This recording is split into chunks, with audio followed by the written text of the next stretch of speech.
अमेरिकी राष्ट्रपति Donald Trump ने भारत की चुनाव व्यवस्था का जिक्र करते हुए अमेरिका में वोटिंग के नियमों में बदलाव की अपनी मांग फिर से दोहराई है। खास बात यह है कि इस बार ट्रंप ने भारत के मुख्य चुनाव आयुक्त ज्ञानेश कुमार का नाम लेकर भारत के चुनावी सिस्टम की मिसाल दे दी है। ट्रंप ने अपने social media platform truth social पर लिखा कि भारत में चुनाव के दौरान मतदाताओं के लिए वैध फोटो पहचान पत्र जरूरी है।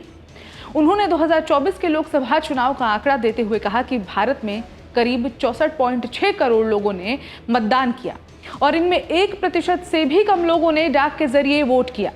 ट्रंप का कहना है कि अमेरिका को भी इसी तरह की व्यवस्था अपनानी चाहिए। लेकिन आखिर ट्रंप भारत के चुनाव सिस्टम की तारीफ क्यों कर रहे हैं और इसका अमेरिका की राजनीति से क्या संबंध है?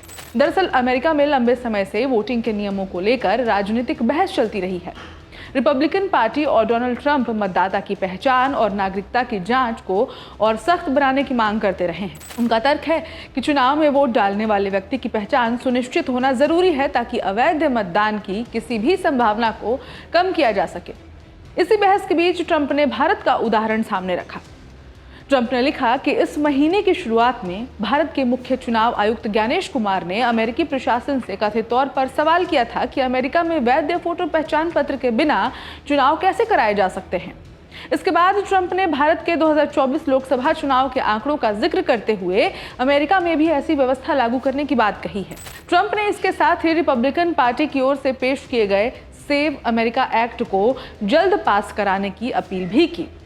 इस प्रस्तावित कानून का उद्देश्य अमेरिकी चुनावों में मतदाता की नागरिकता और पहचान से जुड़े नियमों को सख्त बनाना है। अब यहाँ सवाल यह है कि अमेरिका में इस मांग का विरोध क्यों हो रहा है? डेमोक्रेट नेताओं और कुछ नागरिक अधिकार संगठनों का तर्क है कि अगर फोटो आईडी या नागरिकता से जुड़े दस्तावेजों की अनिवार्यता बहुत सख्त कर दी गई तो इसका असर उन योग्य मतदाताओं पर पड़ सकता है जिनके पास जरूरी दस्तावेज नहीं है। उनका कहना है कि चुनाव में सुरक्षा बढ़ाने के नाम पर ऐसे नियम नहीं बनने चाहिए जिनकी वजह से किसी पात्र नागरिक के लिए मतदान करना मुश्किल हो जाए। यानी अमेरिका में बहस दो हिस्सों में बटी हुई है। एक पक्ष कहता है कि चुनाव में पहचान और नागरिकता की पुष्टि बेहद जरूरी है, जबकि दूसरा पक्ष कहता है कि नियम इतने कठोर नहीं होने चाहिए कि वे वैध मतदाताओं के मतदान के अधिकार में बाधा बन जाए। भारत का उदाहरण देते हुए ट्रंप ने एक और अहम अंतर की ओर भी इशारा किया, डाक से मतदान। उन्होंने कहा कि भारत के 2024 लोकसभा चुनाव में 64.6 करोड़ मतदाताओं ने मतदान किया और 1% से भी कम लोगों ने डाक के जरिए वोट किया। हालांकि भारत और अमेरिका की चुनाव व्यवस्थाओं की तुलना करते समय ये समझना जरूरी है कि दोनों देशों की चुनावी प्रक्रिया और कानून काफी अलग हैं। भारत में चुनाव आयोग की भूमिका, मतदाता पहचान की व्यवस्था, ईवीएम और वीवीपैट जैसी व्यवस्थाएं और मतदान का तरीका अमेरिकी सिस्टम से अलग है। इसलिए किसी एक व्यवस्था को सीधे दूसरे देश में लागू करना आसान नहीं होगा। ये बहस ऐसे समय में और महत्वपूर्ण हो जाती है जब अमेरिका में 2026 के मिड टर्म चुनाव होने वाले हैं। 3 नवंबर 2026 को होने वाले इन चुनावों में प्रतिनिधि सभा की सभी 435 सीटों और सीनेट की करीब 1/3 सीटों के लिए मतदान होगा। ऐसे में ट्रंप का भारत के चुनावी सिस्टम का उदाहरण देना सिर्फ एक सामान्य टिप्पणी नहीं है, बल्कि अमेरिकी चुनावी राजनीति में चल रही बड़ी बहस का हिस्सा है।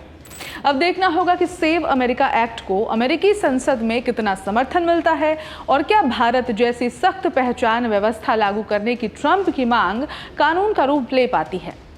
फिलहाल इतना साफ है कि भारत की चुनाव व्यवस्था का उदाहरण अब अमेरिकी राजनीति की बहस में भी पहुंच चुका है और खुद राष्ट्रपति डोनाल्ड ट्रंप इसे अपने चुनाव सुधार के तर्क के समर्थन में इस्तेमाल कर रहे हैं।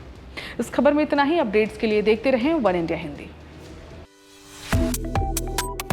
Subscribe to One India and never miss an update.